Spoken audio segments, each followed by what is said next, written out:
Une faction s'est érigée en véritable symbole de puissance et de technologie, les Iron Skins. Aujourd'hui, ils contrôlent Lyon, qu'ils ont transformé en une cyberforteresse. Mais derrière l'acier et les circuits, vous allez voir que se cache une histoire bien plus complexe, faite de sacrifices et de très sombres secrets. Allez, on va décortiquer tout ça ensemble. Voilà, Lyon, enfin, ce qu'il en reste. Oubliez la ville-lumière. Ce qu'on voit, c'est un complexe industriel tentaculaire qui baigne dans un brouillard de pollution quasi permanent et hérissé de défense. C'est le bastion des Iron Skins, le cœur battant de leur pouvoir militaire et technologique. Ok, ils sont puissants, ça on l'a bien compris. Mais derrière cette image de force implacable, qui sont-ils? Est-ce que ce sont les sauveurs de l'humanité comme ils le prétendent, ou peut-être les architectes de nos futurs cauchemars? Pour le piger, il faut revenir en arrière, à leurs origines. Parce que leur histoire, elle ne commence pas vraiment à Lyon. Non, elle commence sur les champs de bataille d'un monde en guerre. En fait, à la base, dans les années 40, c'était un programme militaire secret. Des super soldats créés pour être décisifs pendant les Euroguerres. Puis sont arrivées les crises mutantes, et c'est là que leur réputation a explosé. Ils ont été l'un des seuls remparts efficaces contre l'horreur. Et le point culminant, c'est en 2071, quand l'État français de la liberté leur donne carrément les clés de Lyon. D'un coup, ils passent de soldats à corporations de mercenaires privés avec leur propre cité-État. Ça, c'est leur slogan, leur philosophie officielle.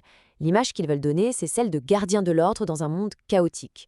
Une vision plutôt noble, hein, mais on va voir que la réalité derrière cette belle façade est, eh bien, beaucoup plus trouble. Bon, maintenant entrons au cœur du réacteur. Direction Lyon, leur fameuse cyberforteresse. La ville elle-même est devenue une arme, une véritable machine de guerre. Aujourd'hui, Lyon est réputée indomptable. C'est la forteresse la plus avancée technologiquement, conçue pour résister à n'importe quoi. C'est de là que tout part. Et à l'intérieur, la vie tourne uniquement autour de l'effort de guerre. Les usines d'armement ne s'arrêtent jamais.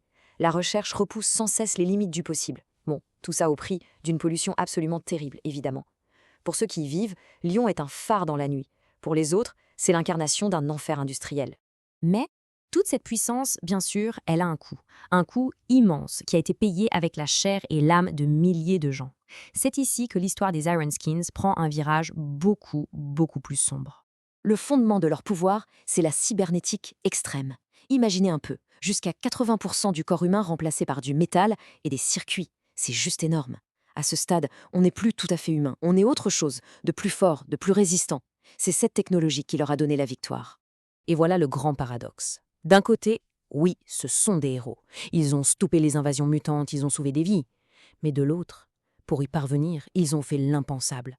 Pendant la guerre, pour survivre, ils ont implanté de force des civils, des enfants, des vieillards, avec des pièces cybernétiques de seconde main, arrachées directement sur les cadavres du champ de bataille.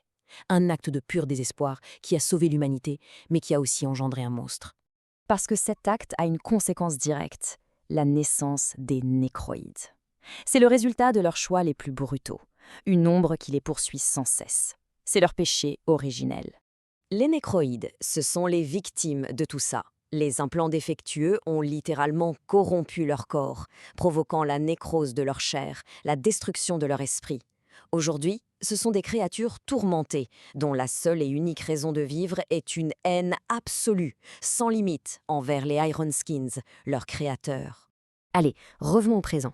La grande guerre entre les mutants est en pause. Mais une nouvelle tension, plus politique, plus insidieuse, est en train de monter. Et au milieu de ce bazar, les Iron Skins préparent leur prochain coup. Pour le citoyen moyen, c'est simple. L'État français de la liberté et les Hero Skins, c'est la même équipe, des alliés de toujours qui protègent ce qui reste de la France. En tout cas, c'est l'image officielle, la propagande. Sauf que la réalité est bien plus compliquée. Sous la surface, l'alliance de façade se fissure de partout. La relation entre les deux grandes puissances est en train de sérieusement se dégrader. Les tensions sont multiples. Le FSL taxe lourdement la nourriture qui arrive à Lyon. Il met la pression pour avoir de la cybernétique au rabais.